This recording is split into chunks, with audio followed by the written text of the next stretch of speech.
Hey, welcome back. My name's Brooke. I am a knitter and lover of all things creative living and making creative community. I'm so glad you're here. On today's podcast, I want to dive into my whips, what I have in my yarn stash currently, what my upcoming knitting projects are, and just some thoughts I've been having as I've been knitting for basically a year now. I just wanted something to do with both of my hands so I would not be on my phone as much, so I could put this down and not be scrolling Instagram while I had the TV on in the background. So it really started for me as a mindfulness practice, but also as a way to have a hobby and be generative in a time where the election news last year was very upsetting, to put it mildly. And I just wanted a place where I could come and be creative and be creating something and not just doom scrolling. My hope was that it would make me feel more resilient, and I do think it has. Having that hobby I look forward to has been so filling of my cup, and I think you fellow knitters, crocheters, crafters know what I mean by that. I've also been a creative and an artist of many different types of mediums my whole life and was an avid watercolor painter all throughout college and after college. I've taken some pottery classes. I've dabbled in everything. And don't even talk to me about collage because I'll love it till the day I die. But the thing about a lot of those pursuits for me is that sometimes they can take a lot of supplies, and I live in a small apartment. I always have throughout my 20s and now into my 30s. And I was excited to take on an artistic project, a craft, where it's pretty movable. It's pretty workable. I can just whip it out at night and put it down. It's not like I have to close up my paints and close my palette and put my paints away and rinse my brushes so they don't dry out, And it's not as active for my brain as writing would be.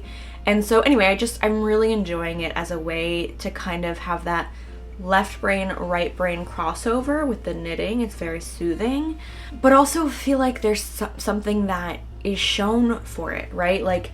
I knit this Sophie scarf and now I can wear it, and the hours that I put into this are tangible, and I've really enjoyed that about knitting. So it's been a year since I got into it, and I thought we could talk about what I've learned in the last year, what I've made, what I want to be making, and kick my knitting podcast off strong. Let's get into it. So first things first, let's just get it out of the gate. I am not gift knitting this year. I know that a lot of knitters and crafters spend a lot of time thinking about what yarn they're going to be working with and what patterns they're going to be making for the people in their lives, and I love that and deeply admire it. However, I don't think I'm advanced enough to gift anything that would be very good other than a Sophie scarf, and it's very time consuming and expensive. It just felt important to me through the holiday season to be making things that when I wear them or use them inspire me to continue to knit. I love the idea of people out there interacting with things I've knit. Maybe that'll come for me next year, but for now it's too expensive both in cost of yarn and cost of time for me to really invest. And then I also think where does it stop? I'd want to make something for my mom, but then I want to make something for my dad and my brother and my boyfriend, and it's I don't know where it would end. And so for now, I'm just keeping it simple and not knitting anyone anything. It was very hard for me to make that choice, and I still watch a ton of videos about what patterns people are making for other people just because I find those videos very inspiring and I find them very interesting. I've also come to my own theory that I think that makers are naturally giving, whether they're giving something they made to you or they're giving with their time and energy, and especially I think emotional energy. I find a lot of makers to be very wise and emotionally intelligent. It feels like an act of self-kindness for me to keep my craft making energy mine at the end of this year. But please keep sharing what you're making for people in your life because I love to see it. One of the biggest things I've learned about becoming a knitter in the last year actually ties into that. I became a knitter, and I would say pretty quickly afterwards, I'm not exact, maybe 3-4 months afterwards, I started a knitting club in my local area, and we have a handful of regulars and then a couple people who pop in every now and again. and we just have the best time. That's been one of my biggest lessons of the last year, is to have community with this hobby. I cannot recommend it enough. Both my online community here on YouTube, on TikTok, on Instagram has been so helpful for me. Just recently, someone commented on my Instagram about how to get rid of a factory knot that's in the rib of the step-by-step sweater I'm making. She was like, oh, you can just pull this knot through to the inside. And I was like, I never would have thought of that or known that. Because I'm sharing online and people can share back online, like that community has been so helpful for me.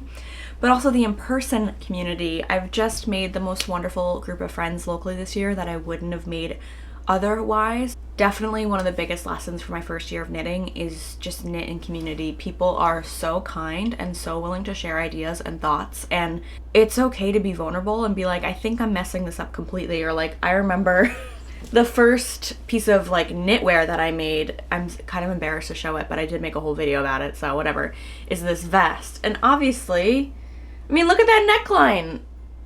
It's horrifying, and most of my stitches are twisted. But I wouldn't have ever known I was twisting my stitches unless you guys said, hey, your stitches are twisted, girl. And I learned so much from that. So knitting in community, biggest thing I learned. Second biggest thing I learned, how to not twist stitches. I'll show you up close. You can see how twisted these are. You know what? No shame in the game. I'm really proud of myself for just putting myself out there and throwing myself into a project. I mean, the neckline is egregious. But listen, I'll give myself that the 1x1 rib looks good. I'll let myself have that win. I'm not interested in being mean to myself about past failures, right? Because if I didn't make this sweater, I couldn't be knitting my first step-by-step sweater today. But learning how not to twist stitches is obviously a game changer in any knitter's journey, because you want that correct form for your garment to have the proper stretch and fit and feel. And understand what a twisted stitch was. I'm sure all of you know this already, but you can see in these twisted, when I pull it apart, this part gets tighter. It folds in on itself. Even here, this is another good example. At the bottom, these twisted stitches, I pull them together and this has no pull. It's getting like a knot in here. So then if you're wearing it and your body is taking up space here and it's kind of stretching it, it's not going to have that proper tension you need to wear it comfortably. Versus a non-twisted stitch, when you pull it apart, there's that space in between your knit stitches, and that's going to allow you to wear it with ease. This time last year, I didn't know that.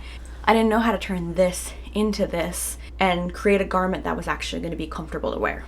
Along with that, I would say make one right, make one left. I just got comfortable with doing that with fluidity within the past month. Another thing about this hobby is the constant ability to learn more. I'm just on my first step-by-step sweater now, and I'm just about to separate the sleeves from the rest of the yoke. I'm a little nervous to do that, but again, seeing how far I've come in a year, I know that it's possible a year from now, maybe I'll be knitting cables or doing color work. Okay, let's talk about the first thing I ever knit. It's this stockinette scarf. I never wove in the ends. Are the stitches twisted? Hell yeah, they are. But you know what? Again, I applaud myself for trying. It's cute and it's thick. I'll give her that. This to me is an archival project. I'll probably never wear this out, but I can't bring myself to get rid of it because it's truly the first thing, the first thing I ever knit. Yeah, it's just interesting to look at it now and see all I've learned since then, but also how much I've learned about yarns. This is an acrylic yarn that I got from a bigger box store, and I think I've really learned the value of more natural fibers and how they feel and how they live. Not to say I'll never get an acrylic blend. I have several. I don't necessarily dislike them for some things, but I can feel this yarn now, and I just feel that, I don't know, I don't love the feel. So I would rather, when I started out, I bought a bunch of yarns for cheap just to experiment with, and now I would rather have less yarns but higher quality. From that, I've also learned to buy with a plan in mind. It's so easy to go into a beautiful yarn store and just buy things that excite me. Probably would still do it today if I walked into a beautiful yarn store today, but I'm learning more so to buy with a plan in mind. I have a couple of things that, because of that impulse, I'll need to stash bust. I have 4 or 5, I think maybe 5 Knitting for Olive merino bundles in the color Fennel Seed, and this is so beautiful. It is almost the color of my wall. It's a fingering weight yarn. I'm just not exactly sure what I'm gonna do with this. I think I bought this for a specific project that I never did. I can't remember what that project was. I probably didn't have the skill set to make it at the time I bought this. So I'll think about what I wanna do with these. I have 3 Pima Cotton Cake that is very soft, very nice yarn. Need to figure out what to do with that. This is the same yarn as the Caked Pima Cotton, just different colors that I got on sale. I think these are maybe $5 each or something, which is really a great deal. But again, like what am I gonna do with these? I almost think these 3 colors could be kind of fun together on some sort of like funky project. So I don't know, something to consider. And then I have about 4 of the Holstgarn Haya yarn. I love this yarn. It's so soft. But again, I'm not exactly sure what I'm gonna make with it. The moral of the story of showing you all those beautiful yarns, and trust me, there's plenty more in my yarn stash, is that I bought all of those without necessarily thinking about what I was going to use them for. And now I just don't know what to do with them. And that's going to be kind of a mental burden to figure out what to do with them. And I don't mean mental burden like it's the hardest thing in the world, obviously. I think it is a simpler process for my brain to have the pattern, know the grams of yarn I need, buy those grams, and then start making, versus buy the yarn, research the pattern, figure out if I have enough, I don't have enough, figure out a different pattern, start the pattern. Like, you know, it's just simpler to know the exact amount I need and what I'm doing with it. So in 2026, I hope to work through those a little bit. There are some things that I hope to get better at in 2026 as well, and that is gauge swatching. I'm gonna be so for real, I've never done it. I think it's just that I haven't quite found the right tutorial on how to do it, and maybe once I figure it out, I'll make one. But I'm confused by it. Am I using circular needles? And I haven't looked it up enough to really understand. I do get the value of it because I'm, you know, maybe a quarter of the way through this step-by-step sweater, and I'm just shooting in the wind that it's gonna fit. I've tried it on, I know it's big enough, but is it gonna be huge?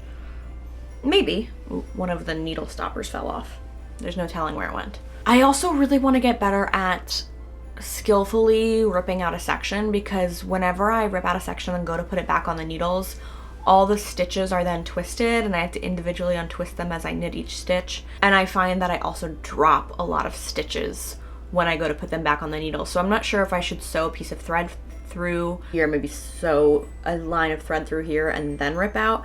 I'm not sure, but it's something that I want to do more skillfully, because I think it's going to allow me to perfect my knitting a little bit more and correct mistakes without having to completely start over. Okay, moving on from things I want to learn to current whips and projects on the horizon. So current whips are, as you know, this step-by-step sweater. I got this yarn at the Sheep and Wool Festival a couple months ago, and I'm really loving it. Now, the catch is that I'm not sure that I got enough yarn. So I have one more skein of this, and like maybe a quarter of a skein here. It's not gonna be enough to finish the sweater, but I have 2 skeins of it in white. And there's a part of me that's like, do I just color block it? And when I run out of green yarn, make the rest white? Like, could that be kind of interesting? I don't know, or is that crazy? I've also thought about just calling the farm this is from in Nebraska and ordering another skein or 2. I'm not sure what I'm gonna do there, but I'm gonna have to figure it out soon because I'm running out of yarn. I've talked about it before, but the great fiasco of leaving this yarn at my boyfriend's house, and that's why I cast on 2 of the same step-by-step sweaters at the same time, because I cast this one on first, got about this far, and left the rest of the skeins of yarn at my boyfriend's house, and I got home and I was like, I don't have them. And so I wasn't gonna see him for a couple days, so I cast on the second step-by-step sweater. Now I'm working on 2 at the same time, though I've decided to focus on the green for now because I'm hoping to finish it by Thanksgiving, so we'll see. Okay, this yarn is Drops Nepal, and I have to say I'm really loving working with it.